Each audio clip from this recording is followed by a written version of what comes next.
नमस्कार. आज आपण एका खूप जुन्या पण तितक्याच मजेशीर गोष्टीबद्दल बोलणार आहोत. हो, गोष्ट आहे हुशार आजीबाईची. हे गोष्ट आपल्याला काय शिकवते माहितीये? की मोठ्यात मोठ्या संकटात सुद्धा ताकद नाही तर बुद्धीच कामी येते. जरा विचार करा, एक आजीबाई, समोर एक भलं मोठं घनदाट जंगल, जिथे सगळीकडे आहेत धोकादायक प्राणी, आणि त्यांना हे जंगल एकटीने पार करायचंय. काय होईल बरं? याच प्रश्नाभोवती आपली ही सगळी गोष्ट फिरते. चला तर मग बघूया पुढे काय होतं ते. तर गोष्ट सुरू होते आपल्या आजीबाईंपासून. त्या निघाल्या आहेत आपल्या लाडक्या लेकीला भेटायला, पण त्यांचा जो रस्ता आहे ना तो धोक्यांनी भरलेला आहे. आणि हे जंगल म्हणजे काही साधंसुधं नव्हतं बरं का. इतकं घनदाट की विचारू नका. सूर्यप्रकाश सुद्धा जमिनीपर्यंत पोहोचायचा नाही. आणि हो, या जंगलात होते मोठमोठे हिंस्र प्राणी, ज्यांच्या भीतीने साधं कुणी तिकडे फिरकायची सुद्धा हिंमत करत नव्हतं. तर ह्याच जंगलाच्या पलीकडे राहायची त्यांची लेक, आणि तिलाच भेटायला निघाल्या होत्या आपल्या आजीबाई. आता वय तर झालं होतं, पण स्वभावाने कशा एकदम हुशार आणि धीट, म्हणजे त्या कोणालाही घाबरायच्या नाहीत.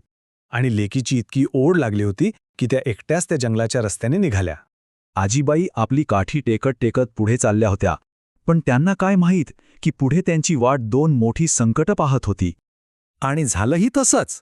आजीबाई जंगलाच्या अगदी मधोमध पोचल्या असतील नसतील, तोच धडाकन त्यांच्या समोर येऊन उभा राहिला एक भला मोठा वाघ. क्षणभर आजीबाई पण घाबरल्या, पण त्या लगेच सावरल्या.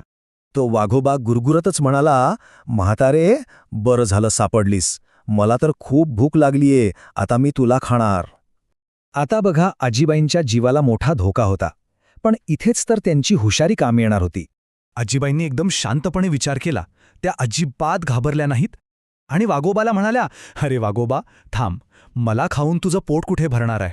बघ तर, माझ्या अंगावर फक्त हाडं आणि कातडी उरली आहे. त्यापेक्षा एक मस्त आयडिया आहे. मी माझ्या लेकीकडे जाते, तिथे 4 दिवस तूप रोटी खाऊन चांगली जाडजूड होते आणि मग परत येते. मग खा तू मला. वाघोबाला हे पटलं. म्हणजे बघा, आजीबाईंनी इथे ताकदीचा सामना ताकदीने नाही केला. त्यांनी वाघोबाच्या भुकेला आणि भविष्यात मिळणाऱ्या मोठ्या मेजवानीच्या लालसेला हात घातला. तो तयार झाला, म्हणाला, ठीक आहे, पण परत नक्की यायचं. आजीबाई हो म्हणून पुढे निघाल्या. आणि काय आश्चर्य, थोड्याच वेळात त्यांना एक लांडगा भेटला. आता काय, आजीबाईंनी तीच युक्ती वापरली आणि लांडग्यालाही जाडजूड होऊन परत येण्याचं वचन दिलं. बरं, कसंबसं करत आजीबाई आपल्या लेकीच्या घरी सुखरूप पोहोचल्या. सगळं छान होतं, पण आता एकच चिंता होती, परत कसं जायचं? आणि इथेच त्यांच्या लेकीने एक भन्नाट उपाय शोधून काढला. लेकीच्या घरी आजीबाईंचे 4 दिवस एकदम मजेत गेले. खाऊन पिऊन त्या खरंच चांगल्या टुणटुणीत झाल्या. पण आता वाघोबा आणि लांडग्याला दिलेलं वचनही तर पूर्ण करायचं होतं ना. मग आजीबाईंनी घडलेली सगळी हकीकत आपल्या लेकीला सांगितली.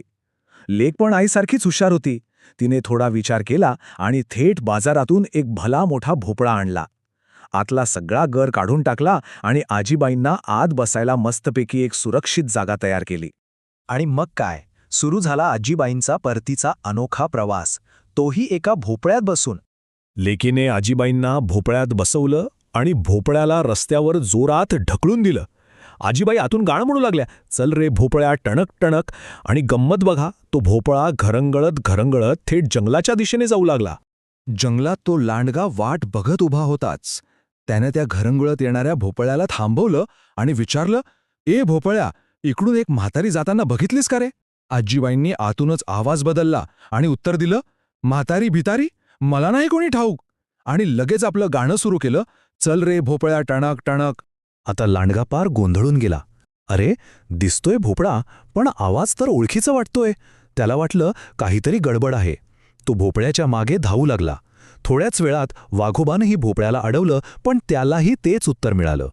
पण आता वाघोबाचा संशय पक्का झाला. नाही, आवाज तर नक्कीच त्या म्हातारीचा आहे.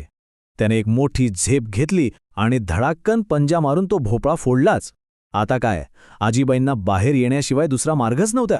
तर आता आजीबाई वाघोबा आणि लांडगा या दोघांच्या समोर होत्या. दोन्ही शिकारी त्यांना खाण्यासाठी तयार.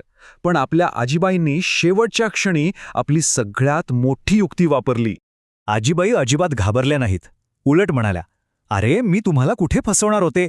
बघा, मी वचन दिल्याप्रमाणे चांगली जाडजूड होऊन परत आले आहे. आता फक्त एकच प्रश्न आहे, तुमच्या दोघांपैकी मला कोण खाणार ते तुम्हीच आपसात ठरवा. हे ऐकलं आणि काय वाघोबा आणि लांडग्यामध्ये जोरदार भांडणच सुरू झालं. म्हणजे बघा, आजीबाईंनी फक्त एक साधा प्रश्न विचारला आणि दोघांच्या अहंकाराला हात घातला, संकटाचं संधीत रूपांतर केलं.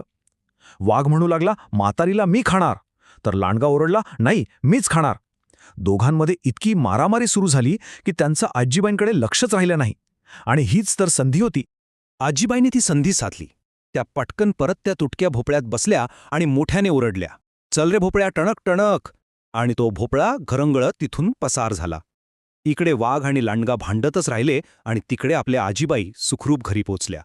तर मग ह्या गोष्टीतून आपल्याला शिकायला काय मिळतं? बोध अगदी सोपा आहे.